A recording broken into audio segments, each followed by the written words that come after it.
श्री शिवाय नमस्तु। प्रयास करिएगा एकादशी जब भी करें तो द्वादशी से जुड़ी हुई करें, दसवीं से जुड़ी हुई एकादशी कम करें। जो वैष्णवों की एकादशी कौन सी होती है? जो एकादशी द्वादशी से जुड़ी हो, दसवीं से नहीं। दसवीं से जुड़ी हुई एकादशी व्रत कहलाती है और द्वादशी से जुड़ी हुई एकादशी पुण्य फल प्रदान कर कर वैष्णवों को भगवान के चरण में छोड़ आती है। इसलिए एकादशी द्वादशी से जुड़ी हुई। दो चीजों को याद रखिए, गौदान और एकादशी। श्रीमद् वल्लभाचार्य जी ने मायावत का खंडन करा था जगन्नाथपुरी में, और श्रीमद् वल्लभाचार्य जी ने कहा था एकादशी मरने के बाद मत दो, एकादशी जीते जी दो। कहा था कि नहीं कहा था? जीते जी दान करिए। इसलिए जगदीश में, जगन्नाथपुरी में एकादशी उल्टी लटकी हुई है। करें आपने दर्शन? जगदीश में एकादशी को उल्टा लटकाया। क्यों? क्योंकि वल्लभ ने कहा कि एकादशी जीते जी दो। कई पंडितों कहते हैं तुम्हारे दादाजी मर गए, जब 12वें का दिन होता है ना तो पंडित जी संकल्प छुड़ाते हैं, देव एकादशी। बड़े बेटे ने 5 दे दी, छोटी बहू ने 3 दे दी, उसने 2 दे दी, उसने 2 दे दी। तो क्या तुम्हारे दादाजी भिखारी थे जो तुम्हारी एकादशियां लेकर जाएंगे? और तुम कौन होते हो दादाजी को एकादशी देने वाले? तुमने कौन सा इतने पुण्य कर लिए जो तुमने एकादशी दे दी? एकादशी के दान की महत्वता श्रीमद् वल्लभाचार्य जी ने कहा कि कोई व्यक्ति अगर खटिया पर सड़ रहा है, पलंग पर तड़प रहा है, हॉस्पिटल में पड़ा हुआ है, तो निवेदन है कि उसको देखने जाओ तो अपनी करी हुई एकादशी में से 2 एकादशी का दान उसको तुरंत दे दो। क्यों? तो जिससे उसको मोक्ष मिल जाए, मरने के बाद नहीं।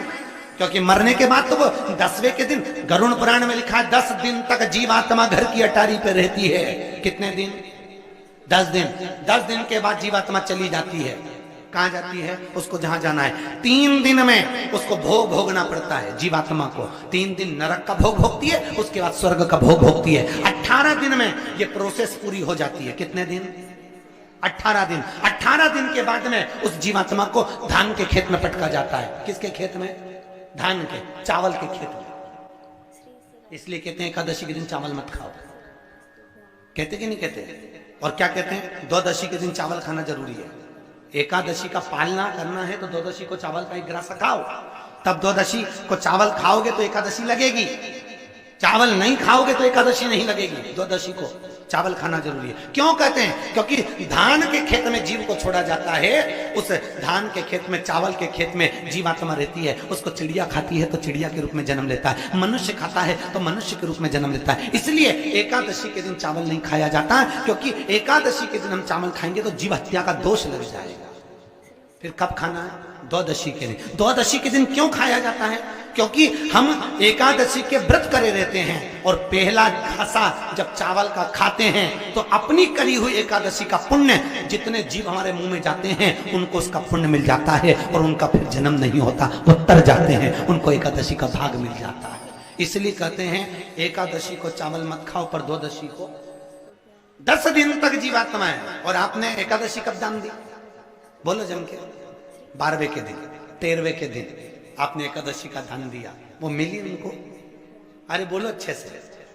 कई तो अभी तक कर रही होगी, हमारे दादाजी के निमित्त की कर रहे हैं, कर ले। फिर वही वाली बात आ गई, गुलाब के फूल में पानी जारी है। कोई कार्य अटक रहा है, तकलीफ आ रही है, दुख है, लक्ष्मी नहीं आ रही, परेशान हो, 108 बेलपत्र की, जो बेलपत्र होते हैं उसकी, इसको छेद तो करते नहीं है सुई से, बेलपत्र की डंडी को बांधते जाओ 108 बेलपत्र की माला बना लो, और माला बनाकर भगवान शंकर के गले में, शंकर के शिवलिंग को जो चढ़ा देता है उसकी मनोकामना भगवान शंकर पूरी कर देते हैं। अट्टा एकादशी 108 बेलपत्र की माला बनाकर शंकर भगवान को समर्पित करी जाती है। माता लक्ष्मी ने भगवान विष्णु को पाने के लिए तुलसी की माला बनाकर समर्पित करी थी, जैसे सती ने शिव को पाने के लिए, कामना को पूर्ण करने के लिए। शास्त्र कहता है घर के बुजुर्गों को, घर के बड़ों को, जेठ जेठानी हो, सास ससुर हो, घर में जो तुम्हारी उम्र से बड़ा हो, उसको आज पीला फूल या पीली चने की दाल या पीला वस्त्र, कुछ भी पीली सामग्री आज घर के बड़ों को देना चाहिए। क्यों देना चाहिए? तो शिव महापुराण की कथा कहती है कि जो शुक्ल पक्षी की एकादशी के दिन पीली वस्तु का दान दे देता है, घर के किसी ब्राह्मण को देने नहीं जाना, किसी मंदिर में देने नहीं जाना, आपके ही घर में, आपके ही घर के बड़ों को कोई सी भी पीली चीज का दान कर सकते हो। फूल हो, मिठाई हो, कोई अनाज हो, कोई वस्त्र हो, पीली वस्तु का दान दे दो। क्यों होगा? क्या होगा उससे? शिव महापुराण की कथा कहती है उससे जिंदगी में कभी बड़ी बीमारी प्रवेश नहीं करती। सनातन धर्म कहता है बट वृक्ष की पूजन करने वाला, बट वृक्ष के नीचे शिव की आराधना करने वाला, लोम समर्पित कर जल चढ़ाने वाले का जैसे कर्ज मुक्ति होती है, उसी तरह आंवले के वृक्ष के नीचे मात्र ताजा मिष्ठान दूध का बनाकर उस सामग्री को भगवान आंवले के वृक्ष के नीचे पूजन करने से लक्ष्मी और संपदा की वृद्धि होती है। जैसे शमी का पौधा, शमी का वृक्ष, शमी के वृक्ष के नीचे मात्र दूध और जल मिला हुआ जल, शमी के वृक्ष के नीचे मात्र ओघड़दानी अवधूतेश्वर महादेव के नाम से केवल हफ्ते में एक बार भी अगर दूध और जल का मिश्रण शमी के पौधे के नीचे कर दिया जाता है तो कहते हैं शरीर में बड़ी से बड़ी अगर बीमारी है, कहीं कैंसर जैसा रोग है या किडनी लीवर जैसा रोग है, कोई भी तकलीफ, कोई गांठ अगर शरीर में हो गई है तो शमी के वृक्ष के नीचे दूध का जल थोड़ा सा हफ्ते में एक बार अवधूतेश्वर महादेव के नाम से समर्पित कर देने से रोग का निवारण होने लगता है, रोग थम जाता है और आगे नहीं बढ़ पाता और उसका इलाज चालू हो जाता है। सुख का अनुभव। बस एक बात का स्मरण रहे आप, आंवले के वृक्ष के नीचे अगर कोई भोग लगाया गया है पा सकते हैं, पीपल के वृक्ष के नीचे कोई भोग लगाया है पा सकते हैं, बट वृक्ष के नीचे कोई भोग लगाया गया है पा सकते हैं। जिस वृक्ष के नीचे भोग लगाओगे पालोगे, पर शमी वृक्ष के नीचे का जो भोग लगाया गया है वो नहीं पाया जाता। शमी वृक्ष का जो प्रसाद है वो आपको वहीं छोड़ना पड़ता है। शमी वृक्ष का प्रसाद वहीं छोड़, खाली ना जाता कोई, खाली ना जाता कोई दर से तुम्हारे, मैं भी खड़ी हूं नहीं बाहे पसार, मैं भी खड़ा हूं नहीं बाहे पसार। अपनी एकादशी के दिन पीपल के पत्ते पर शहद की 7 बिंदियां लगा दीजिए। जैसे पीपल के पराग से पितरों की शांति होती है। पराग जानते हो पीपल के पेड़ के नीचे कभी बैठ के देखना, आप लोग अगर बैठे हो तो थोड़ा थोड़ा पानी झड़ता रहता है अपने आप, हल्का हल्का सा पानी झड़ता है। कभी महसूस करा है आप लोगों ने? पीपल के पेड़ के नीचे बैठना, हल्का हल्का पानी झड़ता रहता है। उस पीपल के पराग, पीपल के पेड़ के नीचे थाली रख दो, उसमें जो पराग झड़े, पीपल के पेड़ का पानी झड़े, उस पानी को पानी में मिलाकर दरवाजे पर अगर सातिया बना दिया जाए तो पितृदोष समाप्त हो जाता है। पीपल के पत्ते पर चंदन लगा दीजिए, 7 आखे चावल, सफेद चावल उस पर रख दीजिए, एक जौ थोड़ी थोड़ी काली तिल उस पर रख दीजिए।